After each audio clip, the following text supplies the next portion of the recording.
지난달 19일 오후 11시 대전의 한 버스에서 폭행 사건이 발생했습니다.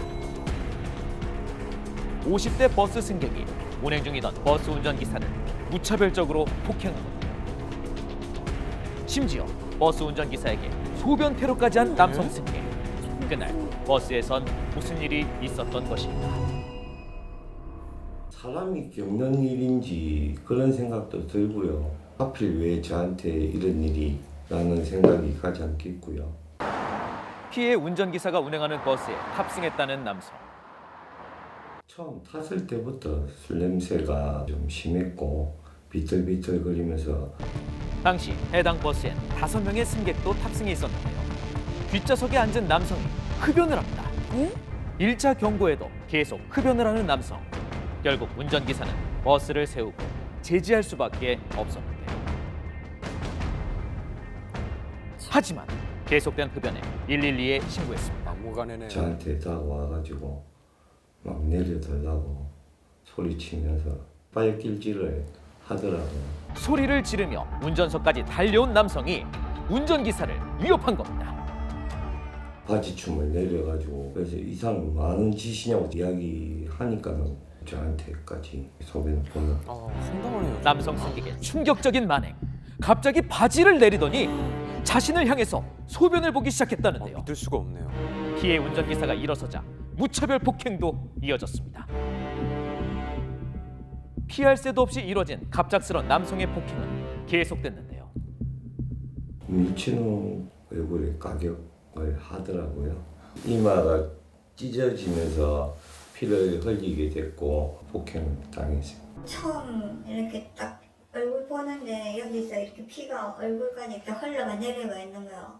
너무 놀랬죠. 피가 있으니까. 제가 이렇게 손발이 떨려가지고 얼굴 주변을 폭행당해 이마가 찢어지고 눈에 심한 부상도 입었는데요. 자칫 시력까지 잃을 수 있었던 상황.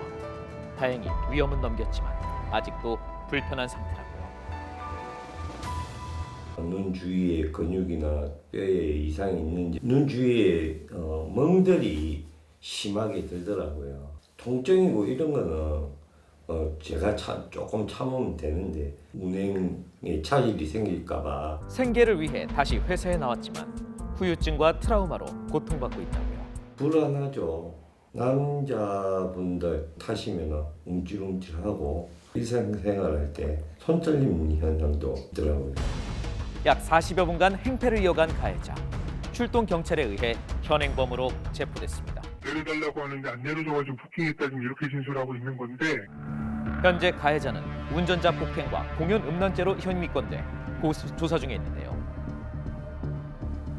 불구속 수사 중인 가해자. 아내는 혹여 남편이 다시 보복을 당할까 두렵다고요. 불구속 상태에서 돌아다니면 언제 또 이 차를 탈지 모르는 거죠. 가해한 사람이 작정하고 그 차를 타려고 하면 또 탈 수 있다는 게 더 걱정인 거예요. 저도 불안한데 본인은 얼마나 불안하겠어요. 도로 위에서 발생한 버스 운전기사 폭행 사건. 자칫 대형 사고로 이어질 수도 있었는데요. 네. 운행 중에 그러는 거는 타고 있는 사람들의 승객들의 안전이랑 영향이 있는 거니까. 운전자를 폭행하는 행위는 시민의 안전을 위협하기 때문에 가중 처벌됩니다. 실제 경찰청 통계에 따르면 운전자 폭행으로 접수된 건수를 살펴보니 5년 전에 비해서 1.5배나 상승했는데요. 하지만 지난해 기준 운전자 폭행 혐의로 검거된 4천여 명 중 단 27명만 구속, 재판에 넘겨진 938건 중 징역 처벌을 받은 건 164건 가해자들이 뿐입니다. 너무 아무렇지도 않게 집행유예나 벌금형을 받고 또다시 그런 가해를 벌릴 수 있는 상황을 만들어준다는 거예요. 우리나라 법이 그렇게밖에 판결이 안 나고 있는 상황이니까. 당시 버스엔 운전자 보호벽이 있었지만 성인 허리 높이였기 때문에 폭행에 고스란히 노출된 겁니다. 운전기사를 보호하고자 한 그 보호막이 오히려 가둬놓고 폭행하는 것 같은 상황인 거잖아요, 그게. 여객자동차 운수사업법 시행규칙에 따라 시내 버스의 약 90%에 보호벽이 설치됐는데요. 규정은 있지만 관련 단속은 없는 현실. 버스 기사들은 폭행 상황에서 보호벽이 운전사를 보호하지 못한다고 말합니다. 보면 안 되지. 왜냐면 이게 끝까지 있는 게 아니잖아요. 때리라고 맘먹고 때리지. 완전히 이게 격벽이 된 게 아니고. 전문가는 좁고 밀폐된 공간에서 피해가 더 커질 수 있다며 보호벽의 실효성을 지적합니다. 격벽이 좀 낮게끔 되어 있고 그 윗부분에 상체 부분이 노출되니까 피할 수 있는 공간이 거의 없다고 봐야 됩니다. 심리적으로 공포감이 상당히 크게 된다고 봐야 되겠죠. 시민의 안전과 직결되는 만큼 운전기사의 보호가 절실한데요. 하지만 실질적 대책은 없는 상황입니다. 또 만일에 이런 일이 있어도 참을 수밖에 없을 겁니다. 또 맞게 될 것 같고요. 시민의 안전과도 직결되는 만큼 운전기사 폭행에 강력한 처벌과 보호책이 필요합니다.